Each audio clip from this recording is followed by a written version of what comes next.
नमस्कार दोस्तों, मैं डॉक्टर अविनाश शरणागत और आप देख रहे हैं यूट्यूब चैनल मेडिकल इन्फो, ऐसा प्लेटफॉर्म जहां हमें कुछ नया सीखने मिलता है।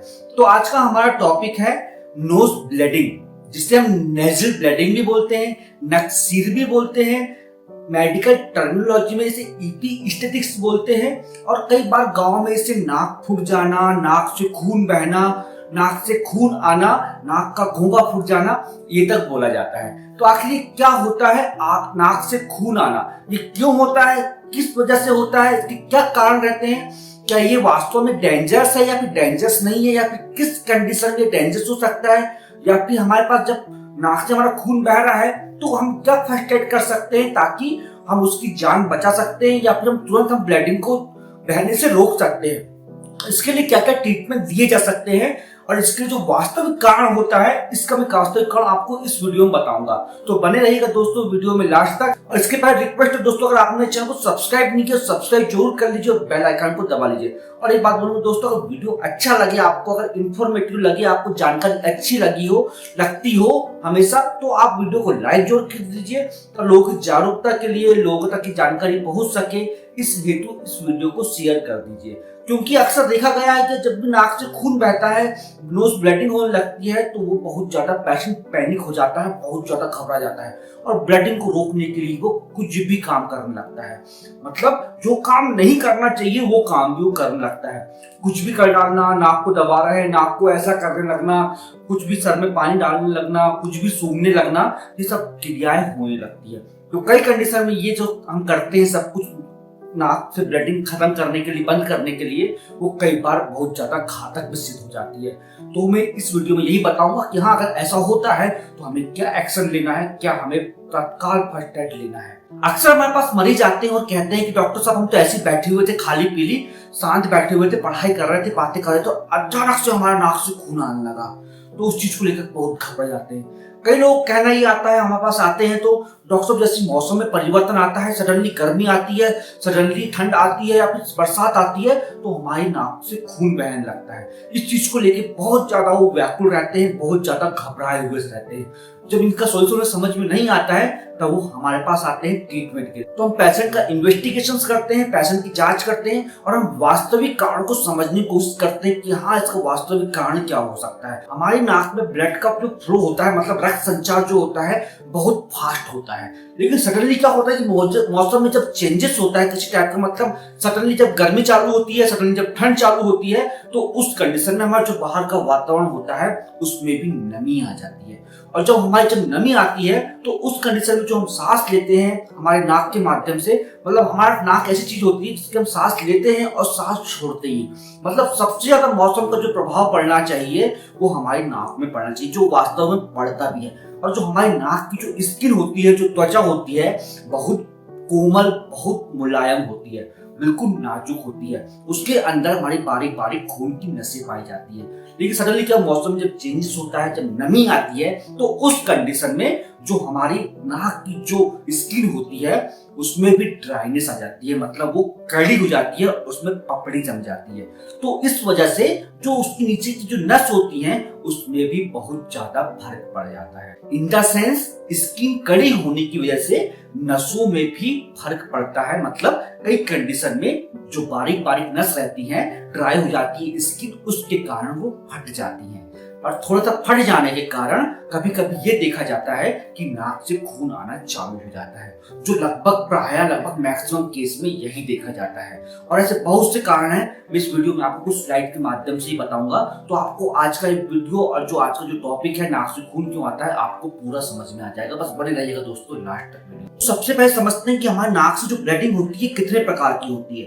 ये दो प्रकार की होती है। फर्स्ट होती है हमारी एंटीरियर नोज ब्लीडिंग और दूसरी होती है हमारी पोस्टीरियर नोज ब्लीडिंग। तो पहले समझते हैं कि एंटीरियर पोस्ट ब्लीडिंग क्या होती है। एंटीरियर पोस्ट ब्लीडिंग, इसमें नाक के सामने के हिस्से से खून गिरता है और इसका घर पे ही फर्स्ट एड कर पाना बहुत संभव होता है, बहुत आसान होता है। और दूसरा होता है हमारा पोस्टीरियर नोज ब्लीडिंग, इसमें नाक के पीछे से ब्लड बहता है और गले के नीचे तक जाने लगता है। हालांकि बहुत कम लोगों में देखा जाता है और इसके इलाज के लिए अच्छे डॉक्टर से इलाज करवाना ही पड़ता है। और पोस्टीरियर नोज ब्लीडिंग होती है, इसका फर्स्ट एड कर पाना बहुत मुश्किल से हो जाता है। इस कंडीशन में आपको अच्छे ईएनटी, अच्छे डॉक्टर के पास जाके आपको कुछ प्रोसेस होती है कॉटराइजेशन की, जिससे नाक की नसों में गर्म डिवाइस की मदद से दाग लगा दिया जाता है, जिससे हमारी ब्लीडिंग रुक जाती है। अब इस बात को मैं और रिपीट कर रहा हूँ, जो बिल्कुल ध्यान रखने वाली बात है। अगर हमारी इंटरनल नोज में ब्लीडिंग हो रही है तो उस कंडीशन में नाक से ही ब्लीडिंग होगी। लेकिन अगर किसी कंडीशन में अगर पोस्टीरियर नोज से हमारी ब्लीडिंग हो रही है, जिसे पोस्टीरियर नोज ब्लीडिंग बोलते हैं, तो नाक के साथ साथ कई बार मुंह से भी ब्लड आ सकता है। और ये हमारे मुंह से ब्लड किस कंडीशन में आता है? क्योंकि हमारी नाक और गले से जुड़ा होता है हमारा ओरोफैरिंक्स, मतलब जो हमारा गला होता है और जो हमारी नाक होती है, ये आपस में जुड़े हुए रहते हैं ओरोफैरिंक्स में।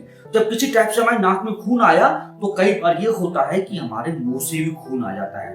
इसी टाइप से हमारे आंखों से भी ब्लड कई बार आ जाता है, आंखों से भी खून आ जाता है इस कंडीशन में, जो भैया देखने में बहुत भयानक सा लगता है। इसका कारण क्या रहता है?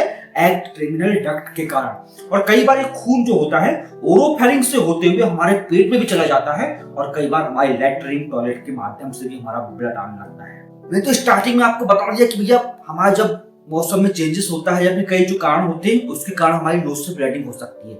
लेकिन इसके अलावा भी क्या महत्वपूर्ण कारण हो सकते हैं, उस कारणों को भी हम समझते हैं। पहला कारण होता है हमारा एलर्जी। हमारी नाक में जो स्किन होती है वो बहुत सेंसिटिव होती है, और जब एयर के माध्यम से कोई डस्ट या पॉल्यूशन हमारी नाक में आता है तो हमारी नाक के एलर्जी होने लगती है और नाक में हमारी इंजरी हो जाती है, जिसके कारण कई बार हमारी नाक से खून बहने लगता है।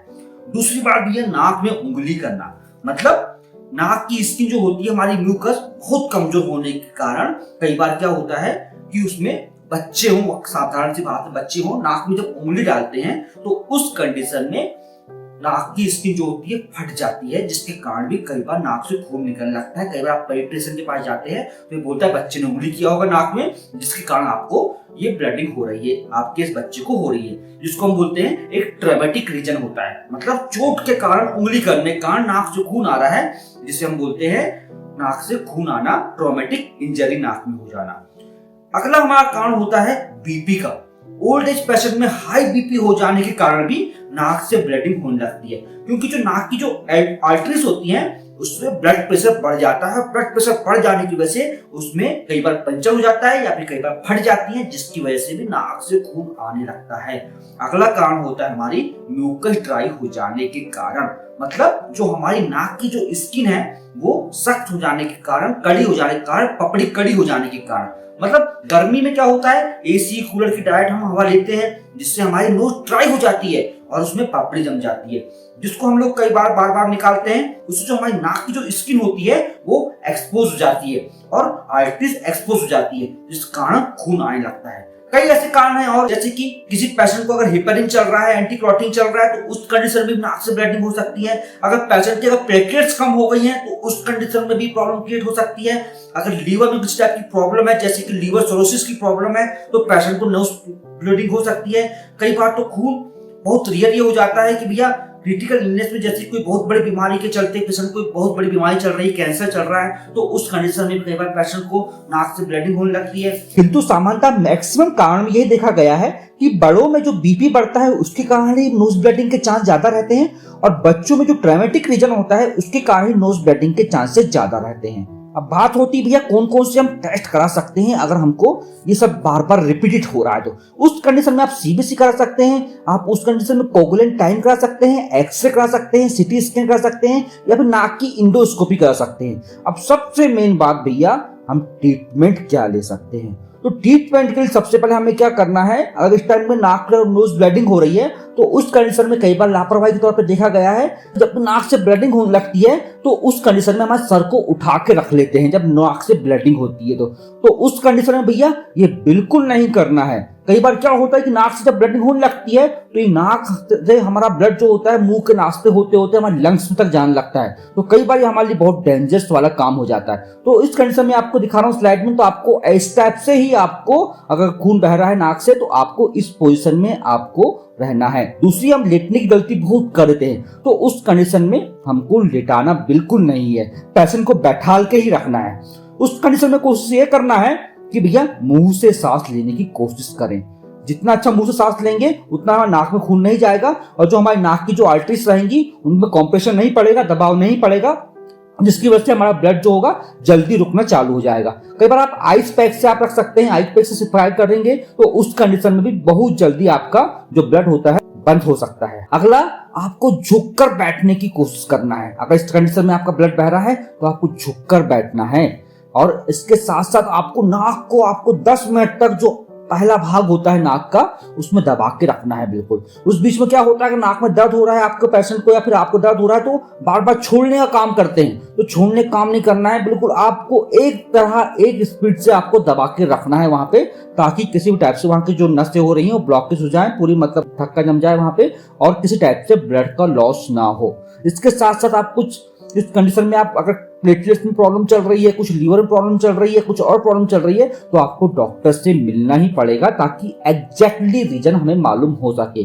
सीबीसी के माध्यम से कई बार इसिनोफिल्स वगैरह बढ़ जाते हैं तो उस कंडीशन में भी दिक्कत जाती है। प्लेटलेट्स कम होना एक कारण तो होता ही, जिसकी वजह से भी कई बार ब्लडिंग होने के चांस बढ़ जाते हैं। तो इन सब का कारण आपको डॉक्टर बताएगा। आप डॉक्टर के पास जाएंगे तो डॉक्टर आपको एग्जैक्टली रीजन बताए कि हाँ इस वजह से आपको ये हो रही है। जो मेन कारण होते हैं तो मैंने आपको बता दिया हूँ, और जो फर्स्ट एड ट्रीटमेंट हो सकता है मैंने आपको बता दिया हूँ। इसके अलावा जो ट्रीटमेंट होता है जब तक आपका डॉक्टर देखेगा नहीं, जब तक उसे समझ में नहीं आएगा, और जब तक देखेगा समझ में नहीं आएगा, जब तक ये प्रॉब्लम सॉर्ट आउट नहीं होगी। अगर इस कंडीशन में आपका ब्लडिंग बार बार हो रही है तो एक बार आपको डॉक्टर को दिखाना बहुत जरूरी है ताकि वो डॉक्टर आपका बेहतरीन से बेहतरीन ट्रीटमेंट कर सके।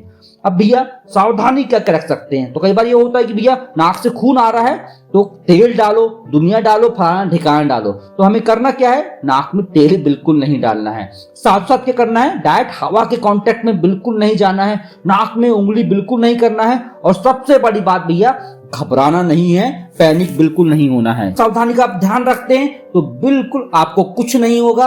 अगर आप कोई जानकारी को दूसरे लोगों तक पहुंचाते तो आपके पेशेंट को बिल्कुल कुछ नहीं होगा।